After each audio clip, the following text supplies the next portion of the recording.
Welcome to Science Store online classes.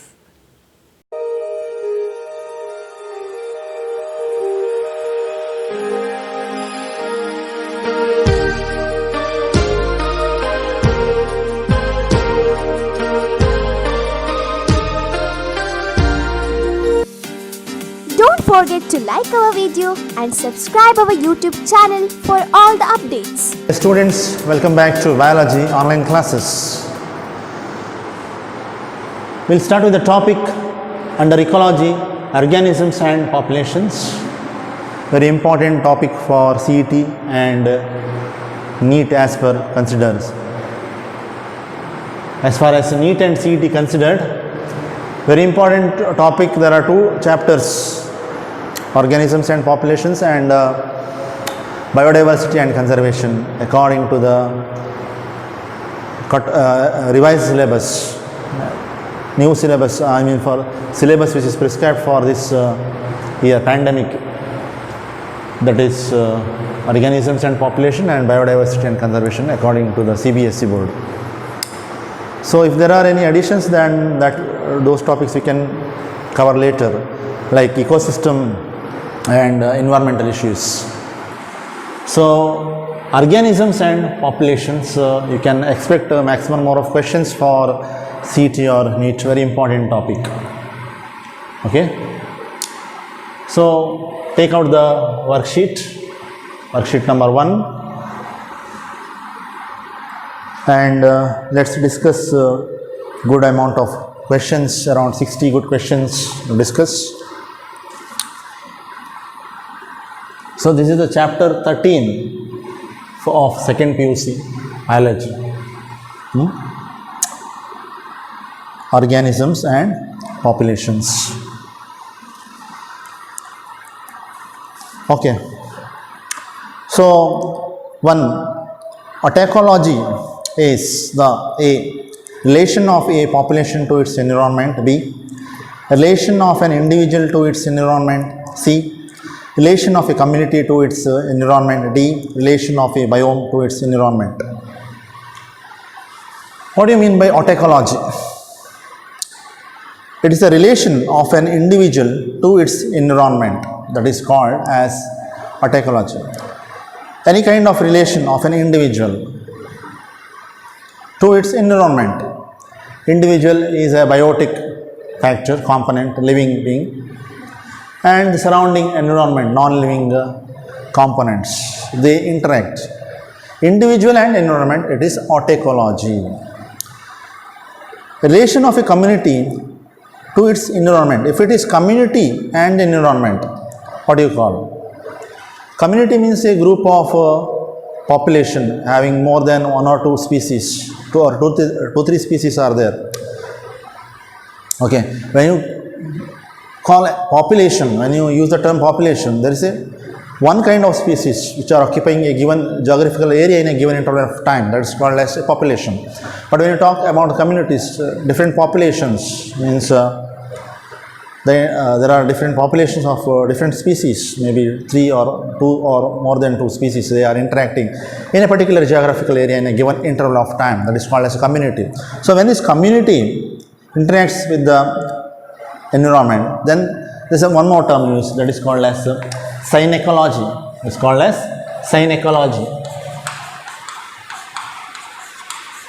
Synecology means community interacts with the environment.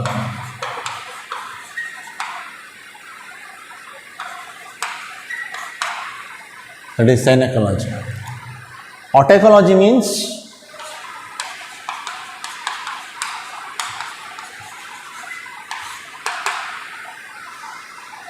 it is the individual who interact with the environment.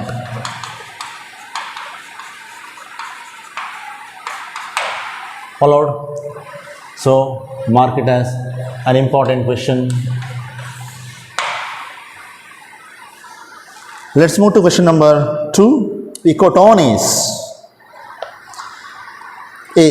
a polluted area? No. be the bottom of a lake. You make it, it is not a button, it is a bottom. Make the spelling correct, that is bottom. See, a zone of transition between two communities. Now, ecotone is nothing but a zone of transition between two communities. You know what is the community? So, you know, different communities, they grouped together to form a large habitat or large geographical area that forms a biome. For example, tundra, forest, deciduous forest, rainforest, tropical rainforest, deciduous forest, then desert. These are example, tundra, different examples for biome. So, large naturally occurring communities of flora and fauna occupying a major habitat, and that forms the biome. Okay.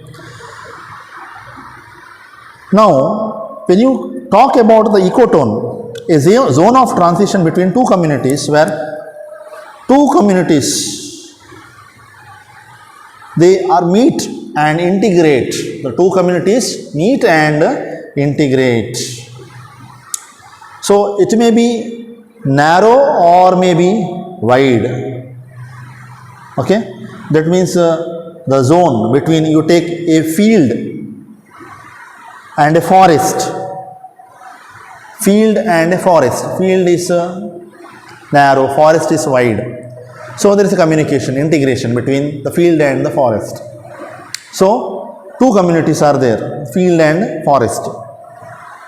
Okay, so it is an integration or interaction between the local zone. Okay, zone between field and forest, or maybe a regional. That means regional means you take the transition between forest and a grassland. Regional level. So that forms what your ecotone. Very important question. A zone of transition between two communities, where the two communities they interact, they integrate with each other, they communicate with each other. That forms ecotone. Next, question number 3. Biosphere is, bio means living, sphere, gola, sphere. Now, what is that? A component in the ecosystem, or composed of the plants present in the soil, or life in the outer space, or composed of all living organisms present on earth with or which interact with the physical environment. So when you talk about biosphere means it's not only the plants or only few components of ecosystem or the life in the outer space. No, it is composed of all the living organisms present on the earth which interact with their physical environment. So it may include both biotic as well as abiotic components. Biotic means which includes the living components. It may be plants, animals, including the human beings, soil microorganisms, fungi, bacteria, protozoans, and may include the non-biotic components like light, temperature, water, soil, that is edaphic factors. They interact with their environment. Interaction between biotic, non-biotic components. Composed of all living organisms present on the earth which interact with the physical environment. So if you take a biosphere, it has been divided into different spheres, lithosphere, hydrosphere, or it may be your atmosphere. So if you take biosphere, means it has got different components, like what? Lithosphere, or it may be hydrosphere, or maybe atmosphere.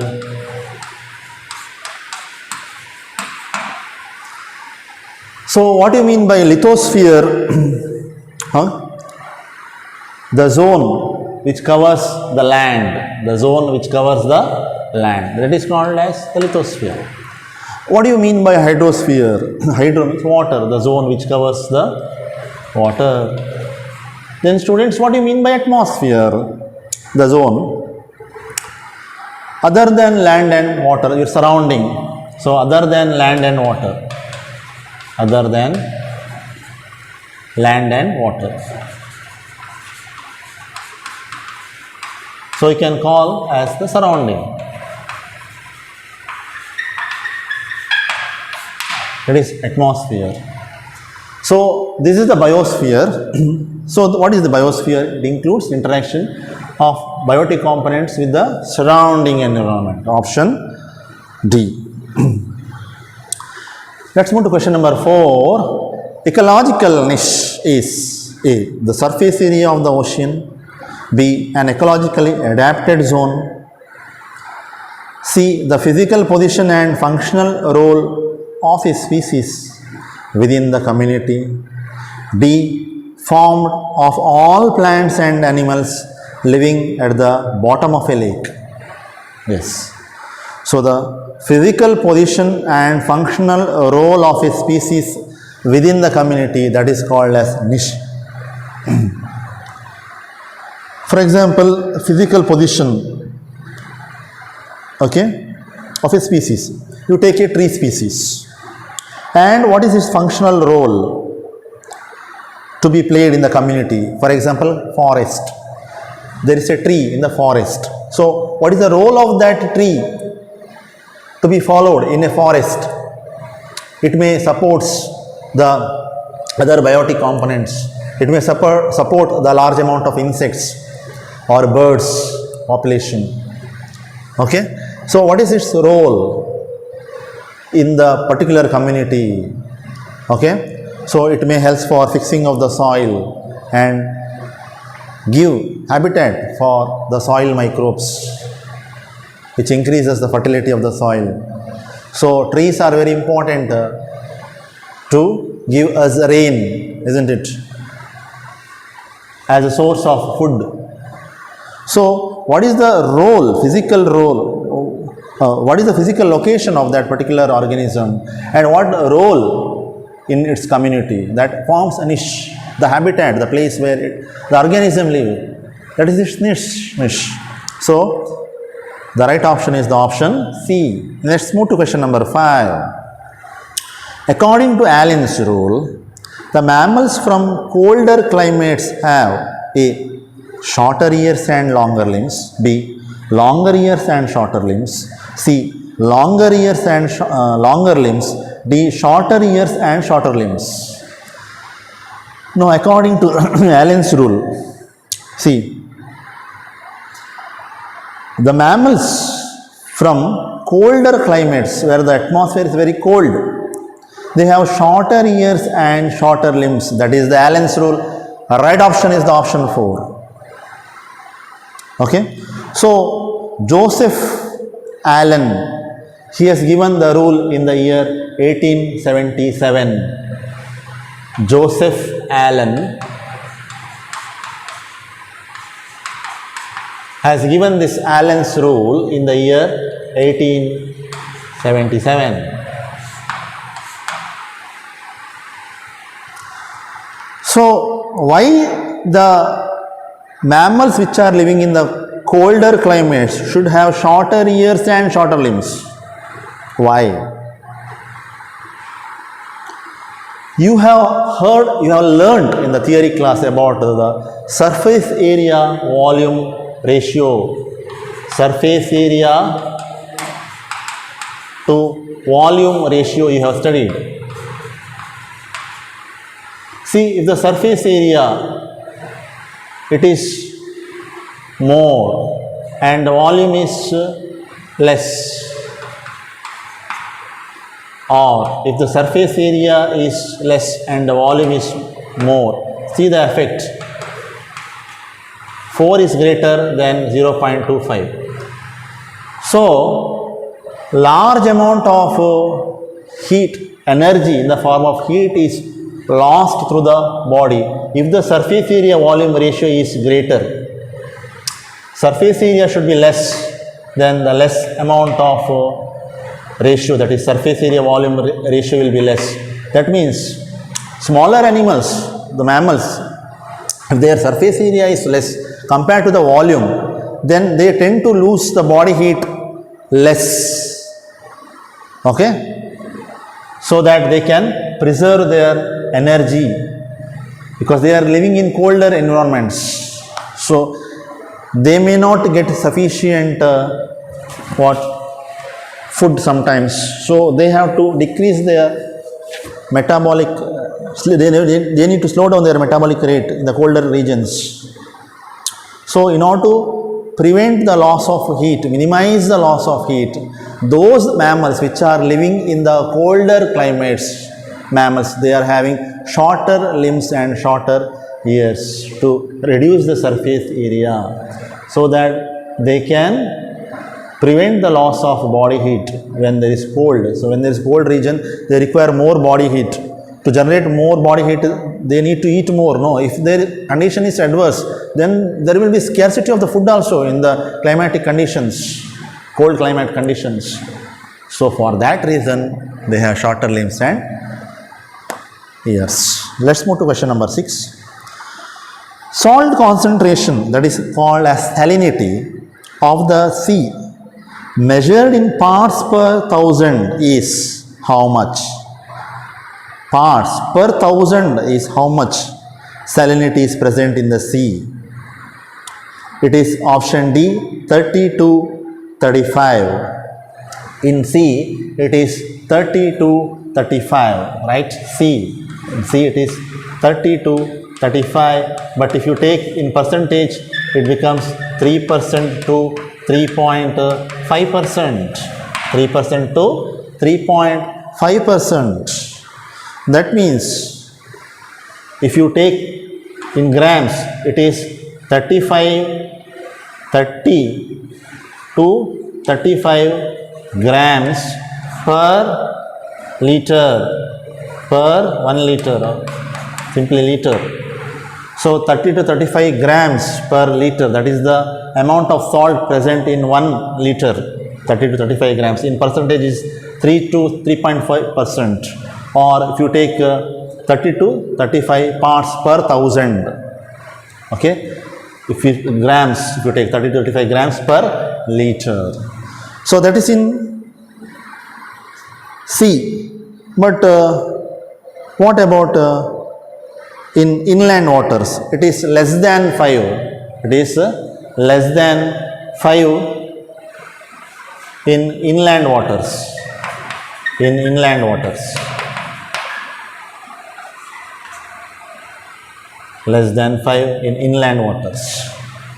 What about more than 100, greater than 100 in hypersaline, more salinity, hypersaline lagoons?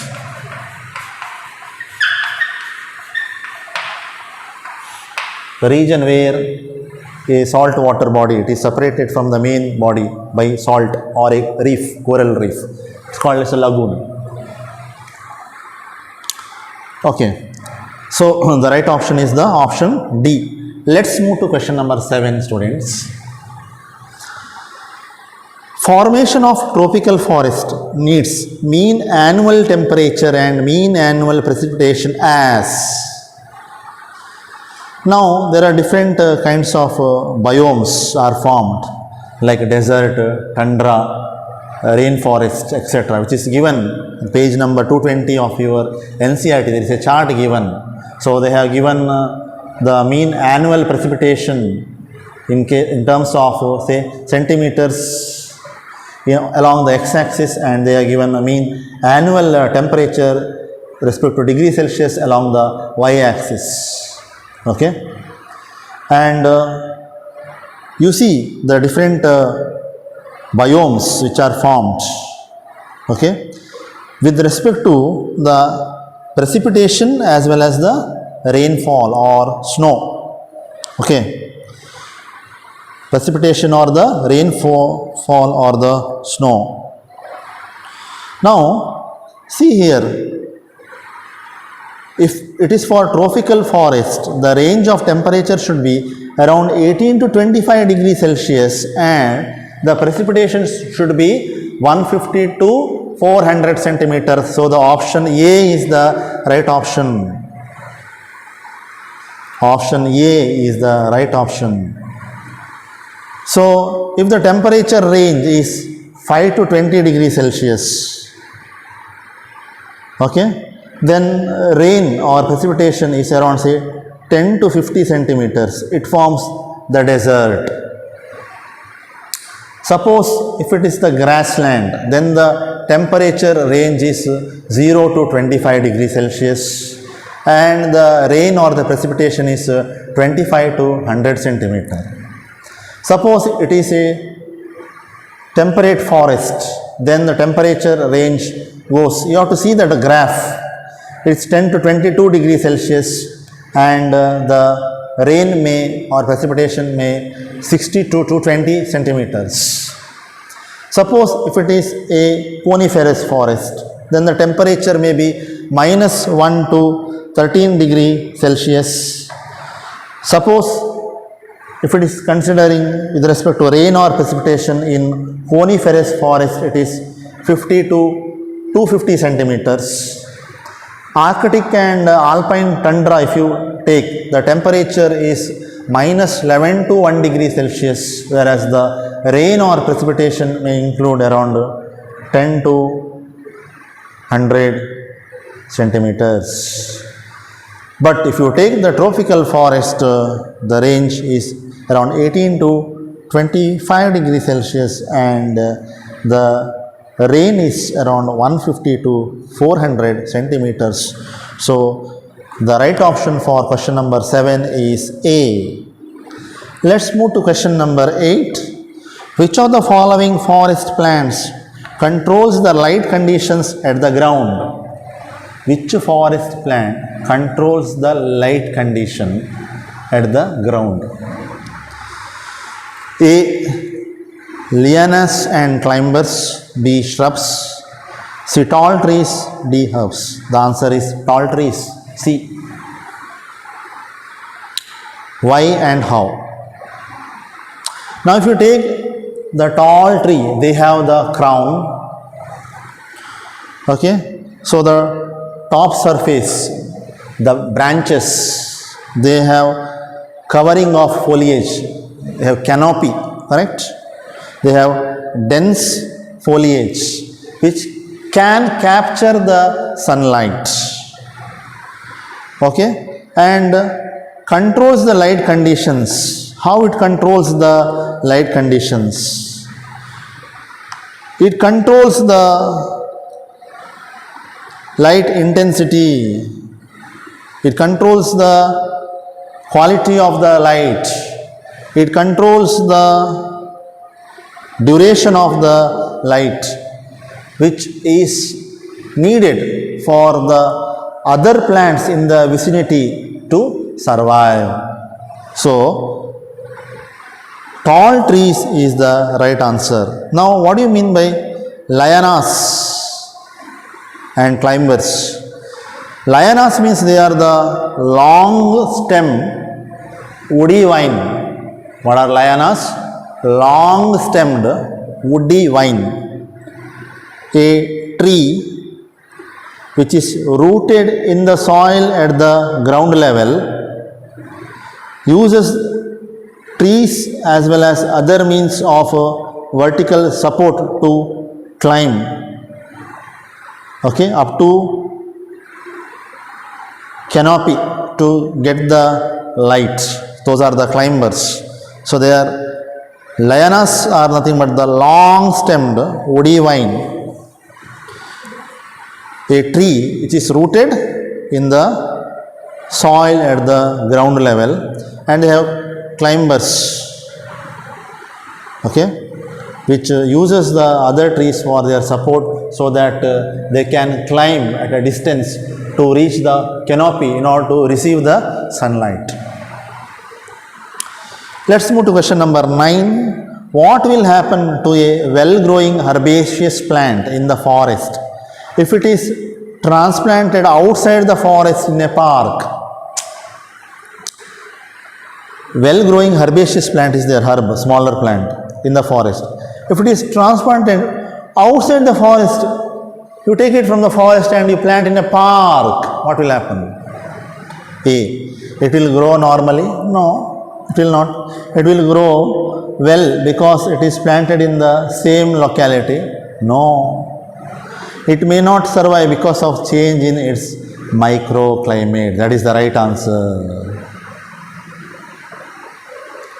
Now, if you take a forest, it has got the trees which controls the intensity of the light, the duration of the light, okay, the quality of the light for the herbaceous plants. So, if you take a herbaceous plant from the forest, that is its microclimate, and if you plant in a park, it will not get the same amount of light intensity or duration or quality what actually it has to get if it is there in its original habitat, that is the forest, because of changing its microclimate. That is the right option, option 3. See the option D, it grows very well because the plant gets more sunlight. No, but where it will get the sunlight? Let's move to question number 10. If a population of 50 paramecium present in a pool increases to 150 after 1 hour or after an hour, what would be the growth rate of the population? How many paramecium are present in a pool at a given interval of time? Say T1. If you take T1 as 50, then you take at the time T2 after 1 hour, it became 150, from 50 to 150. So, growth rates of population is, so you write here, growth rate of population is, how much it is, you deduct the difference, that is 150 minus 50, that will get 100, that is per hour. You read the question, that is 100 per hour. Now see the question number 11, it is in continuation with the same question of question number 10. What would be the percent growth or the birth rate per individual per hour for the same population mentioned in the previous question, question number 10? What would be the percent growth or birth rate? Okay, per individual per hour for the same population. What population you got? 100 per hour, right? So for 50 paramecium, the growth is 100. For 50 paramecium, it is 100 paramecium, that is in 1 hour. In 1 hour. So take for 100 how much? For 50 paramecium, it is increased to 100, but for 100 how much? The cross multiplication, 100 into 100 upon say 50, so 50 ones are 50 twos are, so that is 200. That is the right answer. So the option B is the right option. So 200, that will be per hour. So option B is the right option for question number 11. Next, number 12. A population has more young individuals compared to the older individuals. What would be the status of the population after some years? Whether it will decline, or it will be stabilized, or it will increase, or it will first decline and then get stabilized. Yes, the right option is it will increase. Why? A population has more individual, young individuals means number of individuals are high in the reproductive age and more will be in the coming years. Okay, so you will get a upright pyramid with a wide base. You will get the triangular shaped where the young individuals are more. Then the reproductive age, they will move to the reproductive age, so that automatically the population will grow, it will increase. So the right option is option C, it will increase. Population has more young individuals compared to the older individuals.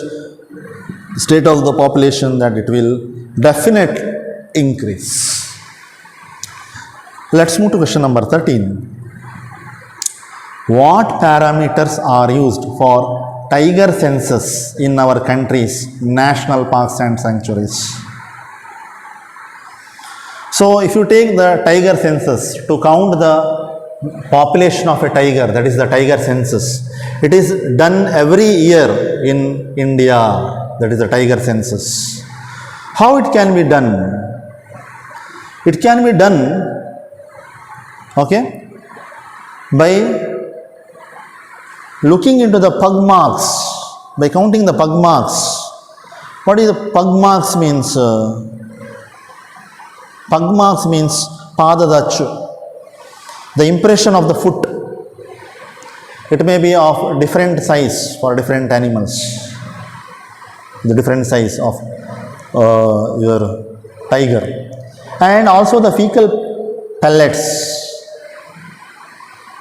In the fecal pellets, the scientist or the biologist or zoologist, they will go for DNA analysis. They will analyze the DNA and find the number of tiger population, because the DNA is not same within the species also. There is a difference in the DNA that makes a person or the individual unique from the others. So they will go for pug marks and the fecal pellets. The right option is the option B or 2. Okay, it is not pug marks only, neither it is fecal pellets only, or nor it is actual head counts. Let's move to question number 14. Which of the following would necessarily decrease the density of a population in a given habitat? Okay. Now see, natality is greater than mortality. Natality means birth rate, mortality means death rate. Or immigration, number of individuals are coming in, is greater than emigration, number of individuals going out. Or C, mortality and emigration. Or D, natality and immigration. Now, necessary decrease the density of a population in a given habitat. So population density decrease agಬೇಕಾದ್ರೆ the number of mortality and the emigration should be more. So option C is the right option. Just to see your NCERT page number 228, they have given what you mean by population density and what are the different attributes for the population growth, population density. So any population or the density of a population in a given habitat in a given time interval or in a given period fluctuates due to changes in the 4 basic processes, 2 of which are called as the natality and immigration, and other 2 are called as the mortality and the emigration. So natality, it refers to the number of births, as I said, in the population during a given period that are added to the initial density. Mortality means the number of deaths in the population during a given period that you have to deduct from the given population. Immigration means number of individuals of the same species that have come into a particular habitat from elsewhere during the time period under consideration, and emigration means the number of individuals of the population who left the habitat and goes elsewhere during the period which is under consideration. Okay, let's move to question number 15. A protozoan reproduces by binary fission. Binary means dividing into two. One parental cell will divide and forms two daughter cells. So, 2. What will be the number of protozoans in its population after 6 generations? After 1 generation, it becomes 2. After 2, 4. Then after 3, 16. Then after 4, 32. So after 1 generation, for first generation it is 1, second generation become 2, third generation 4, then 16, then 32, fifth generation, sixth generation it is 64. How to calculate? It is the exponential formula. Use the exponential formula for this. What is the exponential formula?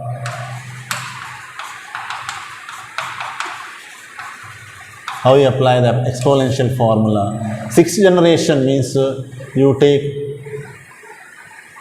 2 to the power of 0 means it is 1.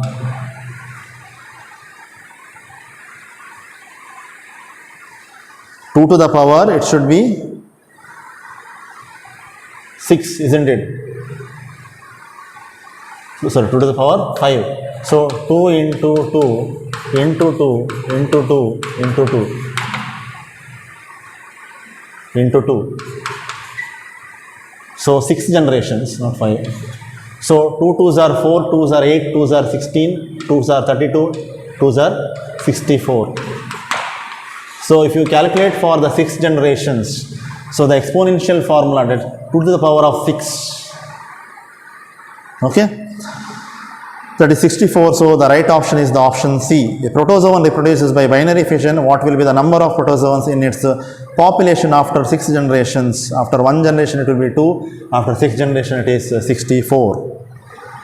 So students, in this first worksheet we have completed around 15 good questions under the topic organism and population.